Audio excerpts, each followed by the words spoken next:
This is part 3 of a 3-part series on the Giannis biography, Giannis, the Improbable Rise of an NBA MVP by Mirin Fader. So in part 1, we talked about Giannis growing up in Greece and his struggles and starting to play basketball and getting better and better and better, his paperwork issues as an immigrant, with his family coming from Nigeria to Greece and now wanting to go to America and the issues there. Part 2 is about him coming to America and experiencing Milwaukee and the history of the Milwaukee Bucks and the franchise. Part 3, I would say, is about family and winning and becoming a 2-time MVP. And in here, I mean, throughout the entire book, you get the sense of family. And his whole goal is for his family to come to America to live a better life. And when they do, there's a chapter on the loss of his father. So his father has a heart attack, and it's such a huge blow to the family because he's such an important force for all these individuals, and it hits them really hard. And Giannis has to kind of bring the family together in a way. Giannis is the leader, but he also looks at his brothers as role models. And so the family just all works together. And, you know, he's using basketball to kind of distract himself and process it. It's tough, but he considers himself his father's legacy, and that motivates him to keep going forward and to keep pushing his dream, right? And he lets his brothers know too that, hey, you're your father's legacy. You're our father's legacy. And that's really important. Part 3, we go through when Jason Kidd was coach, and there's a lot of talk amongst Bucks fans about Jason Kidd as a coach. Giannis got better under Jason Kidd. Maybe the team didn't reach the expectations you would hope for, but maybe Giannis needed some of that like tough love and kind of that like mind. That's the biggest thing with Kidd. People talk about it in the book or the quotes is how he played mind games with everybody, and people didn't like that. Coach Bud comes in, you know, just a swell guy, and he's been with the Spurs for a number of years, and he's learned and learned and learned. He's a grinder. He's a detailed-oriented person like Giannis, and it's not in the book, but I know when they were thinking about hiring Coach Bud, Middleton and Giannis sat down with him, and Giannis in this book, he has a black notebook. And he takes this notebook with him everywhere he goes, and he'll write stuff down. Like he'll be having a conversation with his brother, and then he'll pull out his notebook, write something down.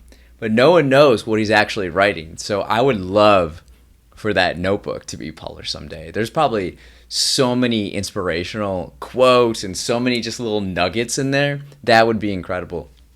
And then with Coach Bud, I mean, really, as Bucks fans, we've seen these like levels of progression, and getting Coach Bud, we knew that, okay, next year we're going to be really, really good, especially in the regular season, right? And, you know, they have a great year. He becomes MVP. They come up short in the playoffs in the Eastern Conference Finals against the Toronto Raptors. They're up 2-0, and you know, you have to start over the next year. So they come out even stronger the next year. They're on pace for 70 games. Then COVID happened, and then they go to the bubble. And let's be honest with ourselves. They were not mentally tough enough and unfocused. They were unfocused. And I think that the bubble year, the leaders of the teams that went to the finals are known for being mentally tough, and LeBron and Jimmy Butler. So you got to start back over again, and it's not going to be that easy. Like his narrative, his story, it's just not going to be like, oh, now we got a new coach and now everything's good. We're just going to coast to the finals and win the championship. It was going to be something different.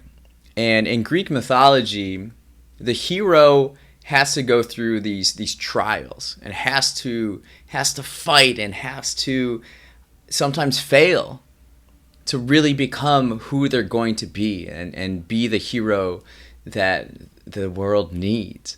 And I think in moving forward, I said it at the time, the silver lining is that Giannis will remember this and he'll learn from it and he'll get better.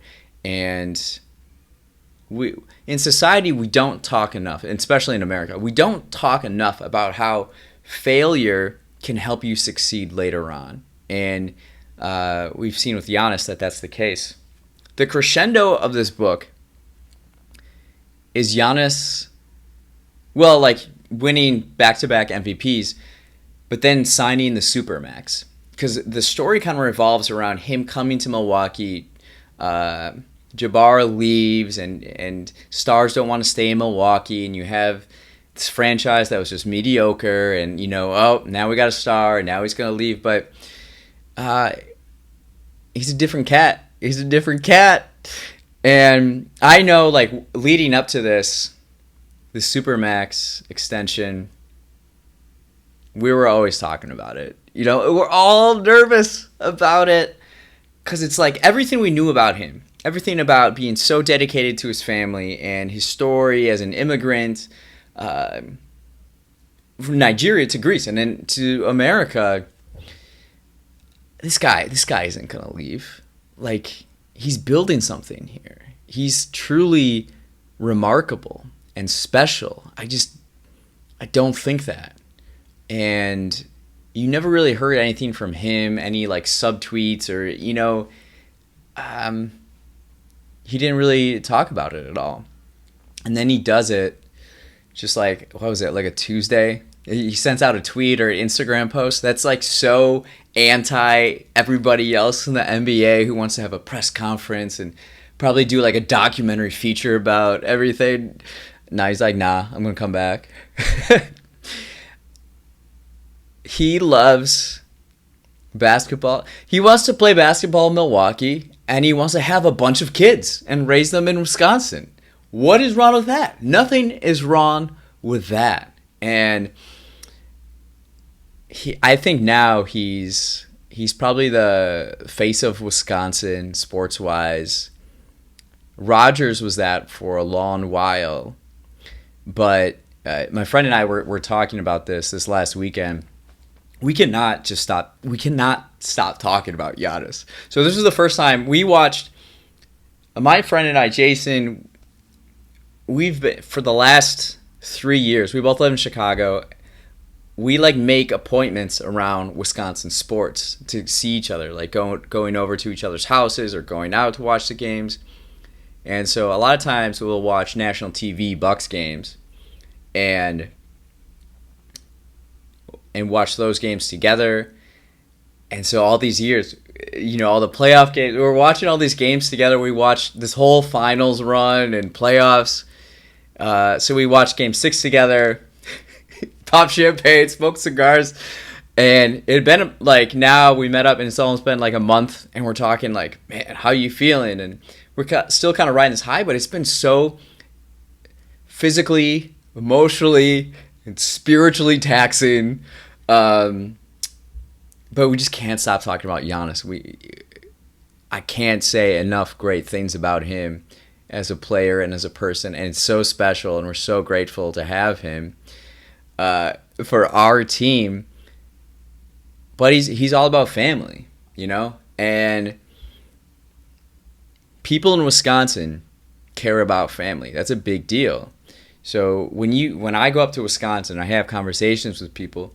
People will mention, yeah, Rogers doesn't talk to his family. What's that about? Like, people will talk about that. And that's a really important value for people of the state. At the end of the day, Rogers is a Cali boy. He's not a Wisconsin boy. And Giannis, though, really embodies those Midwest and Wisconsin values. And he's got to be the favorite now for Wisconsin sports. And it's just so cool reading this last part because it is talking about his brothers and how his brothers are trying to get better, and Giannis is going to their games and practices. He's just all about family and making sure they're all right and they're doing things together and achieving these things together. You know, like when he goes to the MVP ceremony, you know, it's just so emotional and it's really cool. And to be part of this, you know, I'll drive up to Wisconsin and just go to Bucks games and then drive right back. And my mom's like, "What? You drove all the way up just to go to a Bucks game?" I'm like, "Mom, people don't realize yet, like, we have a global icon here, and I can go up to a game, be like, get great seats in this great arena for like under $25. Like, that's crazy." And I love how sports can bring people together. Seeing the city of Milwaukee come together has been special. It's brought my brother and I close together in our relationship with other friends.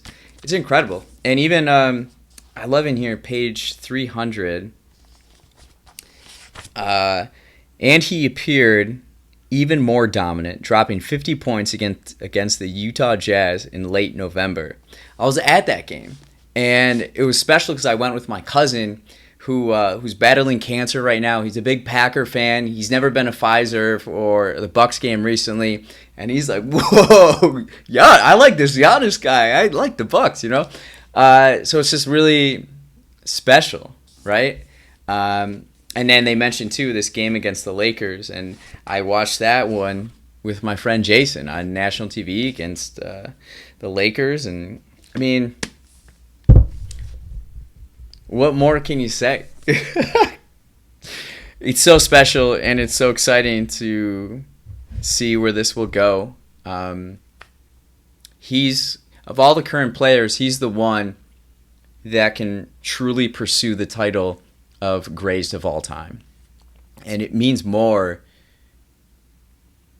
Let's be honest. Like, it means more if you stay with your home team and you build it up.